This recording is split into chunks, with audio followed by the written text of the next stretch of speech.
Hi viewers, welcome to our channel. ప్రస్తుతం మనతో పాటు రైటర్ కనగాలి జయకుమార్ గారు ఉన్నారు. వారితో ఒకసారి మాట్లాడదాం.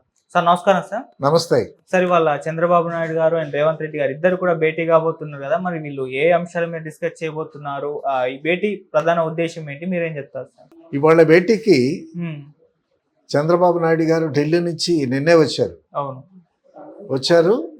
ఎయిర్పోర్ట్ నుంచి అద్భుతంగా ఆయన్ని రిసీవ్ చేసుకున్నారు జనాలు.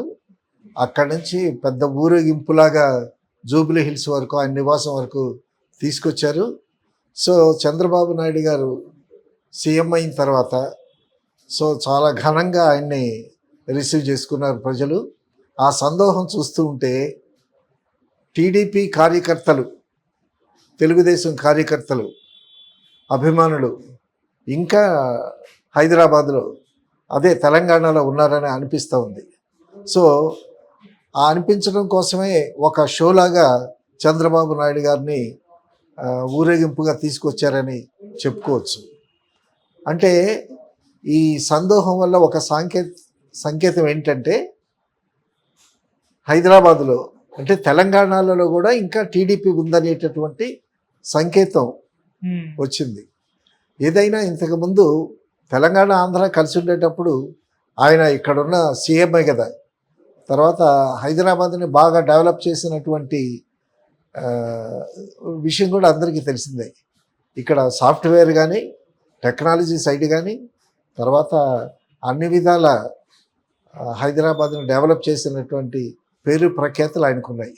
కాబట్టి తెలంగాణలో కూడా టీడీపీ అభిమానులు, టీడీపీ కార్యకర్తలు, టీడీపీని అభిమానించేటటువంటి వాళ్ళు ఉన్నారు.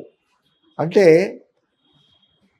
చంద్రబాబు నాయుడు ఉనికి, టీడీపీ ఉనికి తెలియజేసేటటువంటి ఒక మంచి సంకేతం అందించారు. ఓకే. ఉత్తరోత్తర ఇప్పుడు తెలంగాణ ఉన్న రేవంత్ రెడ్డి కూడా టీడీపీ నుంచి వచ్చినటువంటి వ్యక్తే, చంద్రబాబు నాయుడిని అభిమానించేటటువంటి వ్యక్తే. ఇక్కడ రేవంత్ రెడ్డి సీఎం అయిన తర్వాత రేవంత్ రెడ్డి సీఎం అవ్వటానికి చంద్రబాబు నాయుడు పరోక్షంగా సహకరించాడు. అక్కడ చంద్రబాబు సీఎం అవ్వటానికి రేవంత్ రెడ్డి పరోక్షంగా హెల్ప్ చేశాడు. సో వాళ్ళిద్దరికి మంచి అండర్స్టాండింగ్స్ ఉన్నాయి. ఆ మంచి అండర్స్టాండింగ్స్ ఉండటం వల్ల ఇంతకుముందు రేవంత్ రెడ్డికి ముందు కేసీఆర్ ఉండటం వల్ల కేసీఆర్కి చంద్రబాబు నాయుడికి టర్మ్స్ కుదరలా. ఎందుకంటే ఈ రెండు తెలంగాణ ఆంధ్ర విడిపోయేటటువంటి పరిస్థితుల్లో ఇక్కడ తెలంగాణకి రావాల్సినటువంటి వాటాలు, ఆంధ్రాకి రావాల్సినటువంటి వాటాలు సరిగ్గా జరగలేదనేటటువంటి ఒక విషయం బాగా నలిగింది. అసలు తెలంగాణ నుంచి ఆంధ్ర వేరుపడిపోయేటప్పుడు అప్పుడు 7,000 కోట్ల చిల్లర ఎంత ఒక అమౌంట్ ఆంధ్రాకి రావాల్సినటువంటి అమౌంట్ ఉన్నది. కానీ అది చంద్రబాబు నాయుడు అడగలేదు, వీళ్ళు కూడా ఇవ్వలేదు అనేటటువంటి చర్చ కూడా జరిగింది అప్పుడు. అయితే ఇప్పుడు చంద్రబాబు నాయుడు గారు ఆంధ్ర సీఎం అవటం, రేవంత్ రెడ్డి ఇక్కడ కాంగ్రెస్ సీఎం అవటం, తెలుగుదేశం నుంచి వచ్చినటువంటి వ్యక్తే ఇప్పుడు కాంగ్రెస్ సీఎం అవటం, వాళ్ళిద్దరికి మంచి అండర్స్టాండింగ్స్ కుదరటం. చంద్రబాబు నాయుడు గారు లేఖ రాశాడు రేవంత్ రెడ్డికి. ఎందుకంటే ఆంధ్రాకి కావలసినటువంటి ఆస్తులు, ఆఫీసులు అప్పుడు ఆంధ్రాకి తెలంగాణకి కలిపే ఉన్నాయి కదా ఆఫీసులు. సో ఆ ఆఫీసులు పంచుకోవటం, తర్వాత కొన్ని పెండింగ్ బిల్స్ ఉన్నాయి, ఎలక్ట్రిసిటీ అని కొన్ని ఉన్నాయి, అవన్నీ చక్కగా పరిష్కరించుకోవటం కోసం ఆయన లెటర్ రాస్తే 6వ తారీఖున కలుగుదాం, జూలై 6వ తారీఖున కంటే ఈయన రేవంత్ రెడ్డి కూడా సుముఖంగా స్పందించి ఆయనకు కూడా లెటర్ రాసి ఒక శుభ పరిమాణం అని చెప్పాలి ఇద్దరు. ఓకే. అయితే వచ్చే ముందు రేవంత్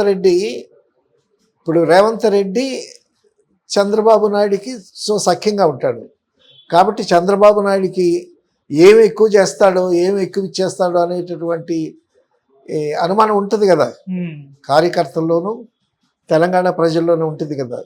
కాబట్టి రేవంత్ రెడ్డి ఏం చేశాడంటే, మనకి విడిపోయేటప్పుడు మనకి ఏమేమి రావాలి అవన్నీ ఒక లిస్టు తయారు చేసి ఒక నివేదిక తయారు చేసి నాకు ఇవ్వండి అని అన్నాడు. ఓకే.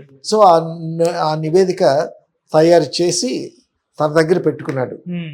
అలాగే చంద్రబాబు నాయుడు కూడా ఒక నివేదిక చేసుకుంటాడు కదా. ఇప్పుడు చంద్రబాబు నాయుడు తక్కువడేం కాదు, రేవంత్ రెడ్డిని మించినటువంటి మేధస్సు ఉన్నవాడు. ఆయన ప్లాన్స్ ఆయనకు ఉంటాయి. సో ఆయన కూడా ఒక లిస్టు ప్రిపేర్ చేయించుకొని వస్తాడు. అయితే రేవంత్ రెడ్డి తను కావలసిన తన లిస్టులో ఏమేమి అనుకున్నాడంటే ఒక పెద్ద లిస్టు తయారు చేశాడు.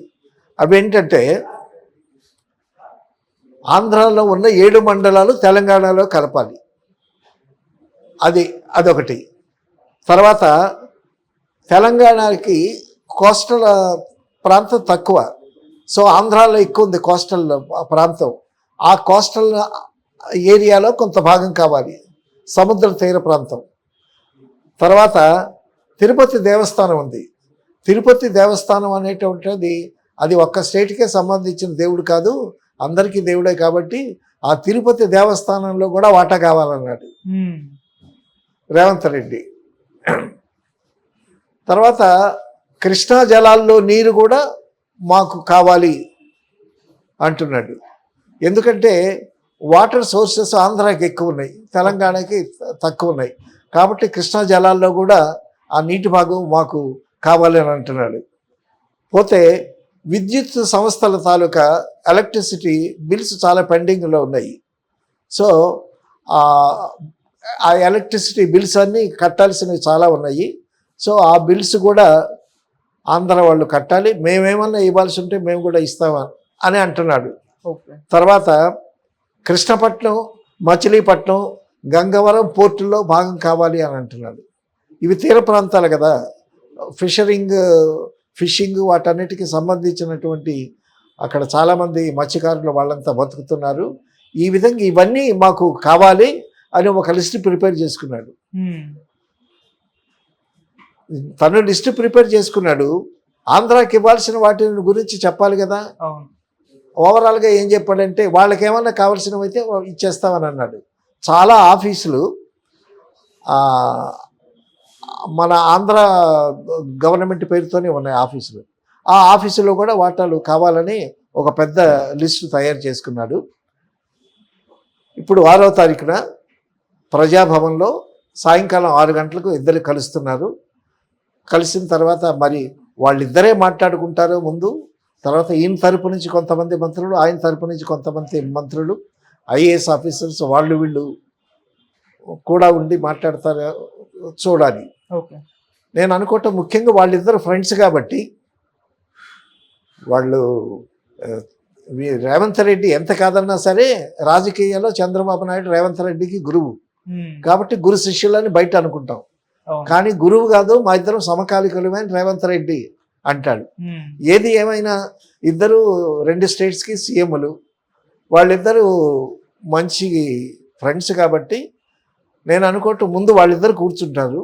వాళ్ళిద్దరు కూర్చున్న తర్వాత వాళ్ళిద్దరు మంతనాలు అయిపోయిన తర్వాత అనుచరులు, అఫీషియల్స్, ఐఏఎస్ ఆఫీసర్స్, ఈయన వైపు కొంతమంది మంత్రులు, ఆయన వైపు కొంతమంది మంత్రులు, దానికి సంబంధించినటువంటి వాళ్ళు కూర్చొని మాట్లాడుకుంటారు అనుకుంటాను. ఆ మాటల్లో ఏమిటనేది రేపు తేలుతుంది. అయితే తెలంగాణ ఇంతకుముందు సీఎం కేసీఆర్, ఆంధ్ర సీఎం ఇంతకుముందు జగను, వాళ్ళు ఏం మాట్లాడుకున్నారో, వాళ్ళు ఏమి ఒప్పందాలు, వాళ్ళు ఏం మాట్లాడుకున్నారో తెలీదు. అసలు ఇప్పుడు వీళ్ళిద్దరూ కలిసిన తర్వాత అసలు ఏమేమి జరగాలి, ఆంధ్రాకి ఏమి వెళ్ళాలి, తెలంగాణకి ఏమి రావాలి, ఏ పెండింగ్ బిల్లులు ఎవరు పే చేయాలి, తర్వాత కొంతమంది ట్రాన్స్ఫర్స్, ఇప్పుడు తెలంగాణలో సెటిల్ అయినటువంటి వాళ్ళు ఆంధ్రాలో పనిచేస్తున్నారు, ఆంధ్రాలో సెటిల్ అయినటువంటి కొంతమంది ఆఫీసర్స్, జాబ్ హోల్డర్స్ తెలంగాణలో ఉన్నారు. సో ఆ మ్యూచువల్ ట్రాన్స్ఫర్స్ కొంతమంది అడుగుతున్నారు. సో బైఫిర్కేషన్లో ఇష్టం లేకపోయినా వెళ్లాల్సినటువంటి పరిస్థితుల్లో కొందరు ఉన్నారు. అందుకే తెలంగాణ నుంచి ట్రైన్లో వెళ్ళి ఈవినింగ్ ట్రైన్కి వచ్చేస్తున్నారు హైదరాబాద్ నుంచి జాబ్ హోల్డర్స్, ఎక్కడ అమరావతికి వెళ్ళి. సో ఇంతకుముందు అలా అలా జరుగుతుందనే జగన్ ఒకటి పెట్టాడు. ఏంటంటే 5 రోజులే పని దినాలు. హైదరాబాద్ నుంచి వచ్చేటటువంటి జాబ్ హోల్డర్స్ అందరూ 5 రోజులు పనిచేసి శనివారం ఆదివారం వీకెండ్స్లో రాక్కర్లేదని పెట్టాడు. ఓకే. సో దాన్ని ఇంకా కంటిన్యూ చేస్తున్నాడు చంద్రబాబు నాయుడు వచ్చి. సో ఉద్యోగస్తులకి సౌలభ్యం కోసం అది కూడా కంటిన్యూ చేస్తున్నాడు అతను. సో ఆ ట్రాన్స్ఫర్స్ ఇవి ఇప్పుడు తెలంగాణలో ఉన్న ఇంతకుముందు తెలంగాణలో సెటిల్ అయినటువంటి వర్కర్స్ ఉన్నారు. వాళ్ళకి ఇల్లు వాకిలి పిల్లలు ఫ్యామిలీ అంతా తెలంగాణలోనే ఉన్నారు. పిల్లలు ఇక్కడే చదువుకుంటున్నారు. సో ఇక్కడేంటి కొంతమంది హిందీ మీడియంలో ఉండేవాళ్ళు ఉన్నారు, ఉర్దూ మీడియంలో ఉండేవాళ్ళు ఉన్నారు తెలంగాణలో, ఎస్పెషల్లీ హైదరాబాద్లో. మరి వీళ్ళు అక్కడికి ట్రాన్స్ఫర్ అయితే ఫ్యామిలీ మొత్తం ట్రాన్స్ఫర్ అవడానికి లేదు. ఎందుకంటే అక్కడ ఇల్లు చూసుకోవాలి, తర్వాత పిల్లల ఎడ్యుకేషన్ అక్కడ చూడాలి. వీళ్ళు ఇక్కడ ఉర్దూ మీడియంలో ఉన్నారనుకో, అమరావతికి దగ్గరగా ఉర్దూ మీడియంలో ఉన్న స్కూల్స్ హిందీ మీడియంలో ఉన్న స్కూల్స్ లేకపోవచ్చు. సో ఎడ్యుకేషన్ పరంగా ఫ్యామిలీని అక్కడికి తీసుకెళ్ళటానికి అవకాశం లేదు. అలాగే వైస్ వెర్సా ఆంధ్రాలో ఉండేటటువంటి తెలంగాణలో ఉండేటటువంటి ఫ్యామిలీస్ ఆంధ్రాలో ఆ విధంగా ఇబ్బందుల వల్ల వాళ్ళు అటు ఇటు తిరుగుతూ ఉన్నారు. సో అటువంటి ట్రాన్స్ఫర్స్ ఏమన్నా ఒకవేళ చేయాల్సినవి ఏమన్నా ఉన్నాయా అవి కూడా పరిష్కరించుకుంటారు. కొంచెం లైబిలిటీ ఇస్తారు. ఇంకా కొంత టైం ఇచ్చి మీరు తెలంగాణలో సెటిల్ అయినటువంటి వాళ్ళు తెలంగాణలో ఉండొచ్చు, అలాగే తెలంగాణలో ఉన్నవాళ్ళు ఆంధ్రాకి రావచ్చు అనేటటువంటి వెసులుబాటు కల్పించాలి జనాలకి. సో అలా చేస్తే వాళ్ళు పనిచేసే వాళ్ళు మైండ్స్ కూడా చక్కగా ఉంటుంది, గవర్నమెంట్ సర్వీస్ కూడా బాగా చేయగలుగుతారు వాళ్ళు. సో ఇన్ని విధాలుగా ఇన్ని టాపిక్స్ మీద వాళ్ళు కూర్చొని వాళ్ళు ఎటువంటి నిర్ణయాలు తీసుకుంటారు, ఈ రేవంత్ రెడ్డి ఏమేమి అడుగుతాడు, రేవంత్ రెడ్డి అడిగేదానికి చంద్రబాబు నాయుడు ఏమేమి ఓకే అంటాడు, ఏమేమి కాదంటాడు. అలాగే చంద్రబాబు నాయుడు కూడా అడుగుతాడు కదా, ఆయనేం అడుగుతాడు, దానికి ఈయనట్టే స్పందిస్తాడు. సో ఇది ఒక్క రోజులో జరిగేటటువంటి కార్యక్రమం కాదు. ఈయన అడిగేవి ఈయన అడుగుతాడు, ఆయన అడిగేది ఆయన అడుగుతాడు, వెంటనే తెలియటటువంటి విషయాలు కావు. సో సుహృద్భావ వాతావరణంలో ఇద్దరు మంచి ఫ్రెండ్సే కాబట్టి ఇది ఫస్ట్ మీటింగ్ జరుగుతుంది. నేను అనుకోవటం ఇంకా ఒక 2 సార్లు కలిసిన తర్వాత, ఒకేసారి అన్నీ జరగవు కదా, కలిసిన తర్వాత వాళ్ళు మెరిట్స్ డిమెరిట్స్ అవన్నీ ఆలోచించుకొని ఒక ప్రణాళిక వచ్చి ఆ ప్రణాళిక ప్రకారం నడుచుకుంటారని నేను అనుకుంటున్నాను. అయితే ఇద్దరికీ ఒక అండర్స్టాండింగ్ ఉంది కాబట్టి, ఎందుకంటే రాజకీయంగా వాళ్ళిద్దరూ ఒకనాడు కలిసి ఉన్నారు కాబట్టి, సో సుహృద్భావ వాతావరణంలోనే జరుగుతుంది ఇది. సో అంతవరకు మంచిగా జరుగుతుందని మనం ఆశించవచ్చు. అలాగే సార్, చంద్రబాబు నాయుడు గారు తెలంగాణలో కూడా టీడీపీని పునర్వైభవం తీసుకురావడానికి బలోపేతం చేయడానికి ప్రయత్నాలు అయితే చేయడం చూస్తున్నాం. ఎన్టీఆర్ భవన్ లోకి వెళ్ళి అధ్యక్షుడు నియమించడం, లోకల్ ఎలక్షన్స్ లో కూడా టీడీపీని పార్టిసిపేట్ చేసేలా చేస్తున్నారు. మరి నెక్స్ట్ వచ్చే తెలంగాణ ఎలక్షన్స్ లో టీడీపీ పార్టీ ఏ విధంగా ఉండబోతుంది అంటారు? అదే ప్లాన్ చంద్రబాబు నాయుడు గారు. ఎయిర్పోర్ట్ నుంచి ఆయన ఇంటర్కి జూబ్లీ హిల్స్ ఆయన నివాసం వరకు అంత ఘనంగా అంత వైభవంగా ఆయన్ని తీసుకొచ్చారు అంటే సంకేతం అదే. ఇప్పుడు ఆయన చెప్పక్కర్లేదు, ఆయన పక్కన ఉండేటటువంటి మంత్రులు తర్వాత కార్యకర్తలు వాళ్ళంతా ఉంటారు కదా. సో తెలుగుదేశం పార్టీ ఇంకా తెలంగాణలో ఉన్నది అని తెలుగుదేశం పార్టీ ఉనికి తెలంగాణలో తెలియజేయటం కోసమే అంత ఘనంగా ఆయన్ని తీసుకొచ్చారు. డెఫినెట్గా నెక్స్ట్ ఎలక్షన్స్లో ఇక్కడి నుంచి వెళ్ళిన వాడే కదా ఆయన. ఇంతకుముందు తెలుగుదేశం ప్రభుత్వమే కదా ఈ 2 రాష్ట్రాలని వాడింది. కాబట్టి నెక్స్ట్ ఎలక్షన్స్లో డెఫినెట్గా ఆయన మళ్ళీ జెండా ఊపుతాడు తెలంగాణలో. అప్పుడు ఏమవుతుంది, అప్పుడు రేవంత్ రెడ్డికి చంద్రబాబు నాయుడికి ఫైట్ జరుగుతుంది. అప్పుడు చాలా తెలంగాణలో తెలుగుదేశం అభిమానులు చాలామంది ఉన్నారు, కార్యకర్తలు ఉన్నారు, ఆఫీసర్స్ ఉన్నారు. సో ఇతనికి మెజారిటీ వస్తుంది. అప్పుడు కాంగ్రెస్కి తెలుగుదేశానికి మళ్ళీ టఫ్ ఫైట్ ఉంటుంది. సో అప్పుడు అది నెక్స్ట్ ఎలక్షన్స్కి వచ్చే కదా. ఈలోగా ఆంధ్రాలో పాతుకుపోతాడు చంద్రబాబు నాయుడు గారు. ఆంధ్రాని చాలా బాగా అభివృద్ధి చేస్తాడు.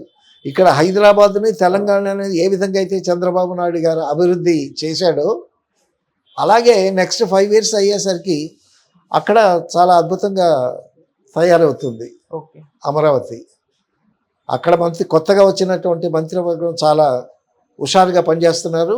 తర్వాత చంద్రబాబు నాయుడు గారు రీసెంట్గా అదే 6వ తారీఖు అంటే 5వ తారీఖు 4వ తారీఖు అక్కడ ఢిల్లీలో ఉన్నాడు. మోడీని కలిశాడు, తర్వాత పీయూష్ గోయల్ని కలిశాడు, తర్వాత నిర్మలా సీతారామన్ని కలిశాడు, 3 మంత్రులను కలిశాడు. 3 మంత్రులను కలిసి ఆయన చేసినటువంటి విషయం ఏంటంటే తనకి కావలసినటువంటివన్నీ అక్కడ చెప్పాడు. మాకు ఇక్కడ ఈ డెఫిసిట్ ఉంది, ఈ డెఫిసిట్ ఉంది, మాకు ఇక్కడ ఈ అవసరాలు ఉన్నాయి ఆంధ్రాలో అన్నీ చెప్పాడు. చెప్పంగానే వాళ్ళు వెంటనే ఓకే అని చెప్పి 60,000 కోట్ల ప్రాజెక్ట్ ఒకటి ఇచ్చారు. ఓకే. 60,000 కోట్ల ప్రాజెక్టు. ఆ ప్రాజెక్ట్ ఏంటి? ఆయిల్ రిఫైనరీ ప్రాజెక్ట్ అన్నమాట. ఇప్పుడు సౌదీ నుంచి ఇతర దేశాల నుంచి క్రూడ్ ఆయిల్ వస్తుంది మనకి.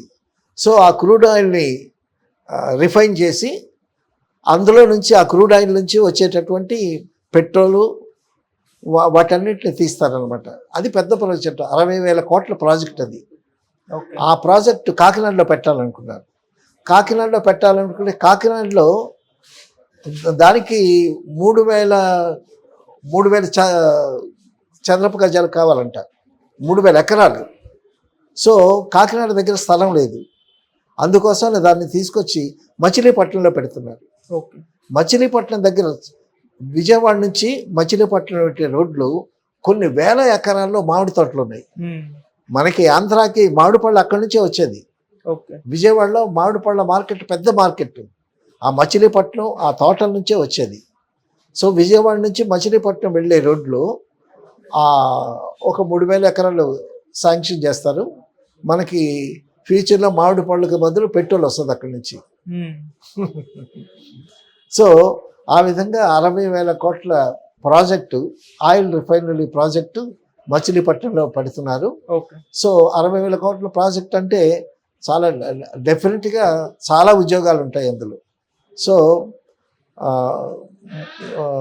యువతకి మంచి ఉపాధి కల్పించేటటువంటి ఉద్యోగాలు అదొకటి ఒక పెద్ద ప్లస్ పాయింట్. సో చంద్రబాబు అసలు పవన్ కళ్యాణ్ ఇంకా గెలుపు ఉత్సాహంలోనే ఉన్నాడు. గెలుపు ఉత్సాహంలో ఉండి పిఠాపురంలో మీటింగ్లు పెట్టి నేను మీకు రక్షిత మంచినీటి పథకం తెప్పిస్తాను, తర్వాత పిఠాపురాన్ని ప్రపంచంలోనే పెద్ద ఆదర్శవంతమైనటువంటి కాన్స్టిట్యున్సీగా నిలబెడతాను ప్రపంచంలోనే. మీరు పిఠాపురం నా తల్లిని వదిలిపెట్టి నేను ఎక్కడికి వెళ్తాను? సినిమాలు చేయడానికి నాకు టైం ఉన్నదా? ఏదో ఒప్పుకున్నాం కాబట్టి సినిమాలు ఏదో పూర్తి చేస్తాము, 3 మాసాలన్నా ఉండి మీకు సేవ చేసి గుంతలు పూర్తి వెళ్తాను, కానీ మిమ్మల్ని ఇలా వదిలేసి వెళ్ళిపోతే మీరే నన్ను తిడతారు కదా అని. తర్వాత ఇది తల్లి లాంటిది పిఠాపురం, నేను ఇక్కడ ఇల్లు కట్టుకుంటున్నాను 3 ఎకరాల స్థలంలో, మీకు అందరూ కార్యకర్తలందరూ వచ్చి కూర్చోటానికి ఆ సౌకర్యాలన్నీ ఉండాలి కదా. అసలు పిఠాపురాన్ని చాలా ప్రపంచంలోనే అద్భుతమైన కాన్స్టిట్యూన్సీగా చేస్తానని లెక్చర్లు దంచుతున్నాడు. ఇంకా ఆ గెలుపు ఆనందంలోనే ఉన్నాడు. వాళ్ళతో జోకులు వేస్తున్నాడు, సరదాగా మాట్లాడుతున్నాడు, వాళ్ళు మాట్లాడుతున్నారు. కొంతమంది కామెంట్ పెట్టారు కిందన, కబుర్లాపి పనులు చేయవయ్యా అని. ఉంటారు కదా. అయితే చంద్రబాబు నాయుడు ఏ కబుర్లు లేకుండా చక్కగా ఢిల్లీ వెళ్ళి ఆ 3 మంత్రుల్ని కలిసి తనకు కావలసినట్టు విషయాలు చెప్పి కామ్గా 60,000 కోట్ల ప్రాజెక్టు తీసుకొచ్చాడు. సో ఇక్కడైనా పవన్ కళ్యాణ్ గారు ఆ సంతోషం నుంచి బయటకు వచ్చి అదే పనులు చేయాలి కదా, చేతలు చూపించాలి కదా. సో ఆ విధంగా కొంచెం ఆ ఆనందంలో నుంచి బయటికి పవన్ కళ్యాణ్ గారు రావాలని ఆశిద్దాం. Okay sir. తర్వాత కృష్ణపట్నం, గంగవరం, మచిలీపట్నం దగ్గర అక్కడ పెద్ద ప్రాజెక్టు పెడుతున్నారు. సో వీటిలో వాటాలు కావాలంటున్నాడు రేవంత్ రెడ్డి. మాకు తీర ప్రాంతం తక్కువగా ఉంది, ఆ వాటిలో వాటాలు అందులో వాటాలు ఎలా ఇస్తారు నాకు అర్థం కావట్లేదు. అంటే అక్కడ ఉండేటటువంటి అక్కడ తీర ప్రాంతంలో మత్స్యకారులు చేపలు పట్టడం, ఫిషింగ్, అదంతా దానిలో నుంచి మాకు తెలంగాణ ప్రజలకు కూడా అక్కడ అవకాశం కల్పించాలనేటటువంటి ఉద్దేశం అయి ఉంటుంది అది. ఓకే. అలాగే తిరుపతి దేవస్థానంలో వాటా కావాలంటున్నాడు ఈయన. అది తిరుపతి దేవస్థానం ఆంధ్రాలో ఉంది అది. సో ఏ స్టేట్లో ఉంటే ఆ స్టేట్కి సంబంధించింది అది. తర్వాత సెంట్రల్ గవర్నమెంట్ అవసరమైతే సెంట్రల్ గవర్నమెంట్ ఎక్కడి నుంచి ఫండ్స్ లాగాలన్నా, ఎక్కడి నుంచి స్థలాలు తీసుకోవాలన్నా తీసుకోవచ్చు. అది సెంట్రల్ గవర్నమెంట్కి ఉంది. మరి ఇన్ని రేవంత్ రెడ్డి ఇన్ని కావాలనేటప్పుడు చంద్రబాబు నాయుడు గారు ఎట్లా స్పందిస్తారో చూడాలి. అయితే తెలంగాణ ప్రజలు రేవంత్ రెడ్డి చంద్రబాబు నాయుడితో సఖ్యత అయ్యి చంద్రబాబు నాయుడికి కావలసినవన్నీ ఇచ్చేస్తాడేమో అని అనుకుంటారని ఈ విధంగా అడుగుతున్నాడా అనేటటువంటిది కూడా ఒకటి ఉంటుంది. అయితే ఈ కోరికలు కొన్ని గొంతెమ్మ కోరికల్లా ఉన్నాయి. లిస్టు మాత్రం చాలా బ్రహ్మాండంగా ఉంది. తిరుపతి దేవస్థానం అంటాడు. ఇప్పుడు మచిలీపట్నంలో ఆ ప్రాజెక్టు పెడుతున్నారు. మా ప్రాజెక్టులో కూడా సగం కావాలంటాడేమో. సో ఇది వాళ్ళిద్దరూ కూర్చుని మాట్లాడుకుని తర్వాత బయటకు వచ్చిన తర్వాత ఉంటారు కదా, మైకులు పట్టుకొని మనోళ్ళు రెడీగా ఉంటారు కదా, ఏమైందని. సో వాళ్ళు వెంటనే చెప్పరు. సుహృద్భాత వాతావరణంలో మేము మాట్లాడుకున్నాము, జరగాల్సినటువంటి పనులు జరుగుతాయి, తెలంగాణకి న్యాయం జరుగుతుందని రేవంత్ రెడ్డి చెప్తాడు, మన ఆంధ్రాకి రావాల్సిన వాటాలు వస్తాయని మనం చెప్తాడు. ఇది ఒక్క సిట్టింగ్లో అయ్యేటటువంటి విషయం కాదు. ఎందుకంటే కంబైన్డ్ స్టేట్ ఇది. విడిపోయి 10 సంవత్సరాలు అయిపోయినా కూడా ఇంకా సమస్యలు కొన్ని ఉన్నాయి. ఇప్పుడు ఎలక్ట్రిక్ బిల్స్ పెండింగ్లు చాలా ఉన్నాయి. ఆంధ్ర వాళ్ళు కట్టాల్సిన పెండింగ్లు ఉన్నాయి, వీళ్ళు కూడా కట్టాల్సినటువంటి పెండింగ్లు ఉన్నాయి. అవన్నీ లెక్కలు వేసుకుని బేరేజ్ వేసుకుని నీకు ఇది నాకది, నాకేంటి అంటారు కదా. అలాగా వాళ్ళు ఒక 2-3 సిట్టింగ్లు అయిన తర్వాత కానీ ఇది తేలేటటువంటి విషయం కాదు. అయితే సంతోషించాల్సిన విషయం ఏంటంటే ఈ ఉద్యోగస్తులు వాళ్ళ ఫ్యామిలీస్ అట్నుంచి ఇటు నుంచి ట్రాన్స్ఫర్ అవ్వటానికి ఒక వెసులుబాటు కల్పిస్తే అది చాలా సంతోషించాల్సినటువంటి విషయం. ఇప్పుడు ఏ మంత్రి అయినా, ప్రధానమంత్రి అయినా, మంత్రి అయినా, ఉప మంత్రి అయినా సరే ప్రజల మేలు కోసమే కదా. కాబట్టి ఈ విధంగా ఉద్యోగరీత్యా ఫ్యామిలీస్తో ఇబ్బంది పడేటటువంటి వాళ్ళకి మాత్రం ఒక వెసులుబాటు కల్పించి వాళ్ళు కోరినటువంటి ఆంధ్రాలో కావాలంటే ఆంధ్రాకి పంపించడం, తెలంగాణ కావాలంటే తెలంగాణకి పంపించడం జరిగేటువంటి ఒక మంచి వెసులుబాటు జరుగుతుంది. తర్వాత ఏపీ ఎమ్మెల్సీలుగా రామచంద్రయ్య, హరిప్రసాద్ అని ఇద్దరు ఏకగ్రీవంగా ఎలెక్ట్ అయ్యారు. వాళ్ళు తెలుగుదేశం అంటే ఎమ్మెల్సీలు ఒక మెజార్టీ ఒక ఇద్దరు పెరిగిందనమాట. దానికి ఇంకెవరు పోటీకి రాలేదు. సో ఏకగ్రీవంగా వాళ్ళే ఎమ్మెల్సీలుగా ఎలక్ట్ అయ్యారు. అది కూడా ఒక మంచి శుభ పరిణామమే. 7 మండలాలు అడుగుతున్నాడు. ఆ 7 మండలాలు తెలంగాణలోకి ఇచ్చేయండి అని అంటున్నాడు. కోస్టల్ తీర ప్రాంతం, తిరుపతి దేవస్థానం, వీటన్నిటిలో భాగాలు కావాలంటున్నాడు. ఇక ఆంధ్రాలో సగభాగం ఇచ్చేస్తే నువ్వు తెలంగాణ వాడివా, ఆంధ్ర వాడివా? తెలంగాణ వాడివి, నేను ఆంధ్ర వాడిని. ఇప్పుడు మన ఇద్దరం, నేనేమో చంద్రబాబు నాయుడు, నువ్వేమో రేవంత్ రెడ్డి, తెగ కోరుకుంటున్నావు. మరి ఇవన్నీ ఇవ్వటానికి ఆలోచించుకోవాలి కదా. ఇప్పుడు ఈ మీటింగ్లో ఎవరి వ్యూహం వాళ్ళకు ఉంటుంది. ఇక్కడ ఈయన తెలంగాణ సీఎం, ఆయన ఆంధ్ర సీఎం, ఆయన సెంట్రల్ చక్రం తిప్పినటువంటి సీఎం, మామూలు సీఎం కాదు చంద్రబాబు నాయుడు.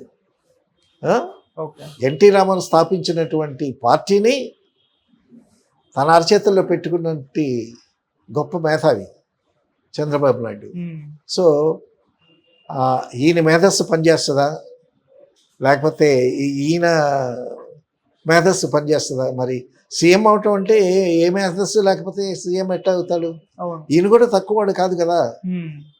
అసలు అడుగంటినటువంటి కాంగ్రెస్ పార్టీని అందరినీ కలుపుకొని దేశమంతా తిరిగి కాంగ్రెస్ పార్టీని ఏకతాటిపై నడిపించినటువంటి యువకుడని చెప్పుకోవాలి. అవును. ఆయన వయసున్నా సరే చాలా కష్టపడి ఏ యువకుడు కూడా చేయలేనంత గొప్పగా తిరిగి కాంగ్రెస్ పార్టీని నిలబెట్టాడు. ఉమ్. ఇప్పుడు కాంగ్రెస్ పార్టీని రేవంత్ రెడ్డి నిలబెట్టిన తర్వాత అందరినీ కలిపి చేసిన తర్వాత ఇప్పుడు సీనియర్స్ అందరూ బయటకు వచ్చారు. నేను సీనియర్ని, నేను సీఎం అవుతాను తెలంగాణకి అని అన్నారు. ఉమ్.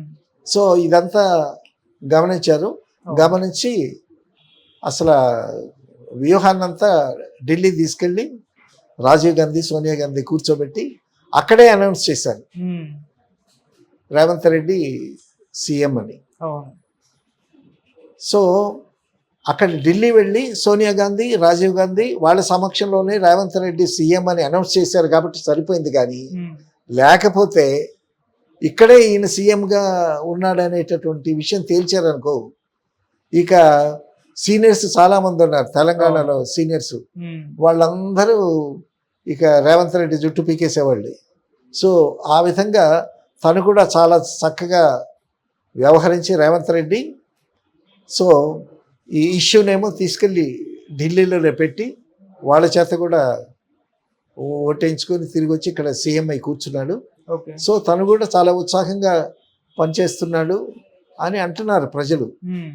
సో ఏదైనా ప్రజలకు ఇష్టంగా ప్రజాభిమానంతో అటు చంద్రబాబు నాయుడు గారు కానీ ఇటు రేవంత్ రెడ్డి గారు కానీ ప్రజల సంక్షేమం కోసం పాటుపడతారని మనం అనుకోవచ్చు. ఓకే. ఇప్పుడు ఆంధ్ర తరపున మెచ్చుకోవాల్సినటువంటి విషయం ఏంటంటే చంద్రబాబు నాయుడు ఢిల్లీ వెళ్ళి 60,000 కోట్ల ప్రాజెక్ట్ ఒకటి తీసుకొచ్చాడు. సో అక్కడ ఆ ప్రాజెక్ట్లో చాలామందికి ఉపాధి ఉద్యోగాలు వస్తాయి అనేటటువంటి విషయం. ఓకే. తర్వాత రాజధానికి కూడా కావలసినటువంటి ఇన్ఫ్రాస్ట్రక్చర్ అదంతా ఎక్స్ప్లెయిన్ చేశాడంట. ఎక్స్ప్లెయిన్ చేస్తే వాళ్ళు నిర్మలా సీతారామన్, పీయూష్ గోయల్ వాళ్ళందరూ చాలా స్పందించారంట. ఈ ప్రాజెక్ట్ వెంటనే ఇచ్చారు, మిగతా విషయాలు కూడా మేము చూస్తాం, మీకు ఏమేమి కావాలో అవన్నీ మేము చూస్తాం అనేటటువంటి చాలా పాజిటివ్గా వాళ్ళు స్పందించారని వార్తలు కూడా వస్తున్నాయి. అది డెఫినెట్గా జరిగేటటువంటి విషయమే.